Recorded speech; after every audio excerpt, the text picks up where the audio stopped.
ఏంటమ్మా వంట చేస్తున్నావా? నాకు తెలియక అడుగుతాను. ఇంకెంతకాలం మగరాయిలాగా ఊళ్ళెంబడబడి ఉద్యోగాలు చేసుకుంటూ తిరుగుతావు? పెళ్లి చేసుకుని సాగు. అసలు ఆ పెళ్లి అనేది ఎంత మధురమైన అనుభూతో తెలుసా నీకు? అలా భర్త కోసం ఉద్యోగం నుంచి ఎప్పుడెప్పుడు వస్తాడా అని ఎదురు తగలెడుతున్నాను కదా ఇక్కడ వంట. మళ్ళీ ఎప్పుడెప్పుడు అని అడుగుతావేమిటి?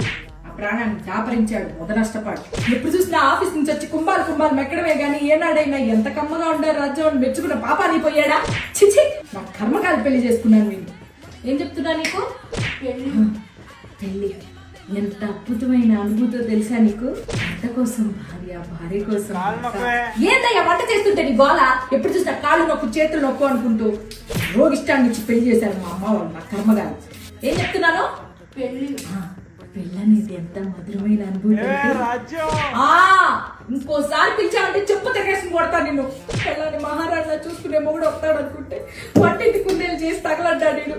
నా కర్మ కొద్ది దొరికాడు. ఆ రోజు మా అమ్మ మాట వినకుండా ఉంటే ఎంత హాయిగా ఉండేది. ఏం చెప్తున్నానే? పెళ్లి చేసుకోవడం.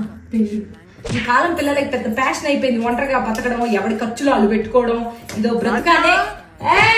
ఇంకొకసారి పిలిచామంటే గొంతులో గుచ్చుతానా? పవిత్రంగా తగిలాడు. ఏమంటున్నాను?